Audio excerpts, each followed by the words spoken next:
Сначала она не поверила внуку, но когда и сама повернулась посмотреть, то чуть сознание не потеряла, когда серьезно узнала в той девушке свою родную дочку. Зять она разглядела не очень, но он здорово походил на Игоря. Она подозвала Вику к себе и сказала обоим стоять у покрывала. Сама же женщина отправилась вслед за парой. Показываться она пока что не хотела. Они зашли во двор небольшого красивого коттеджа и скрылись за дверью. Валентина Николаевна была в шоке и не придумала ничего лучше, как вызвать полицию. Она сбегала на пляж за детьми, и все вместе вернулись к зданию. 6 лет назад у маленькой черной речушки сидела та самая пара, которую сейчас выжидала бабушка. И, как оказалось, не прогадала девушка и вправду была Анной дочкой, но рядом с ней был не Игорь, а его брат-близнец Влад. Он не так давно вернулся с Дальнего Востока, где жил несколько лет. Непутевым был мальчишкой, с детства он еще связался с плохой компанией и попал в тюрьму. Он упал в глазах родителей, и те переписали все, что у них имелось сразу на старшего брата.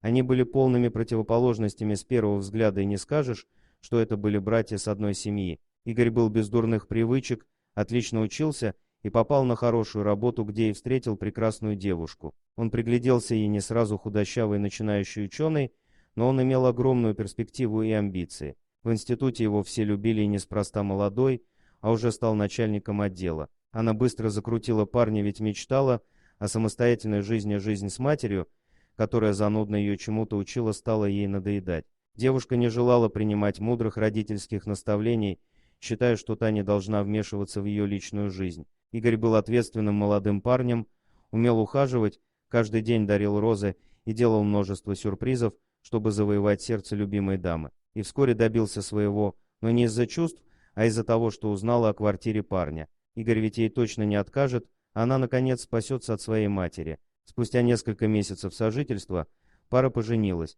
Валентина Николаевна была очень рада, что дочка наконец-то успокоится от семейной жизни. Брак был по расчету, но она вела себя благородно и даже родила Игорю 2 детишек. Но такой она была ровно до того момента, как не появился Влад. Жизнь на Востоке давалась ему нелегко, а тут отца не стало, вспомнил о наследстве. Хотел брата растрясти не чужой человек, пускай делится. Но в тот день в квартире была только Анна. Открыв дверь, она была в ошеломлении, перед ней стоял ее муж, но это был не он. Это был стильный молодой человек, а не тот ботаник, с которым жила она. Поздоровавшись и ничего не спрашивая, он прошел в квартиру, как в свою, и сел на кресло в комнате. «Ну, здравствуй, ты, наверное, женушка Игорюши. Вижу, ты очень удивлена нашему сходству, но не волнуйся, мы близнецы». Влад был бесцеремонным существом и нахалом, как раз во вкусе Анны. Заболтавшись, она и сама не осознала, как оказалась в его объятиях, и совсем не заметила, что вот-вот вернется муж, а весь ужин она скормила Владу.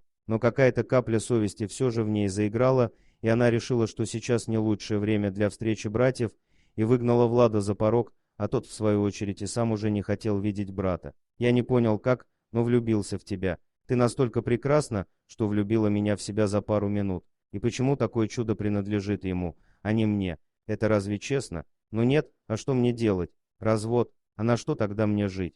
Все деньги у него, в банке. Скоро он собирается купить шикарный дом. Вскоре он рассказал свой план избавиться от Игоря вовсе и сбежать на его деньги с Анной на море. Он еще не понимал, что не любит ее и что это временная страсть и желание отомстить брату. Он предложил девушке страшную вещь, на которую она согласилась. Вечером следующего дня она позвала мужа после работы на пикник на берегу озера. Она сама забрала его с работы после того, как оставила маму с детьми дома. Игорь был очень рад, что они наконец-то выбрались на природу вдвоем. Если бы он только знал, что этот отдых станет для него последним. Если бы он только знал, что в термосе лежит сильное снотворное. Выпив несколько чашек, он уснул. Тут Анна позвала Влада, и они вместе опустили спящее тело в озеро. На какую-то долю секунды у девушки опять заиграла совесть, она убивает не только мужа по расчету, но и отца своих детей. Правда, эти приступы совести убрал Влад своими сладкими словечками. Они вытащили тело и понесли к машине, в которой было тело какой-то женщины, по фигуре приближенно походившей на Анну. Они спланировали шоу, посадили трупы в машину и спустили ее с обрыва. Машина на всей скорости влетела в дерево. Но и этого было мало, надо было скрыть следы. Мужчина спустился во враг, облил машину бензином и поджег. Этой же ночью они направились к банку, Анна сняла деньги, и они отправились на юг покупать планируемый дом. Но тайное всегда становится явным, и справедливость должна была рано или поздно восторжествовать. Теперь Анна и не могла посмотреть своим детям в глаза, ведь ее схватила полиция. О прощении не могло идти и речи. Теперь ее ненавидела собственная семья. Жить в бабушке и воспитывать детей стало легче. Суд принял решение, и дом перешел в их пользование. Спасибо за просмотр, подписывайтесь на канал, где вы найдете еще много интересного, а также ставьте лайки и пишите комментарии, что думаете по поводу этой истории.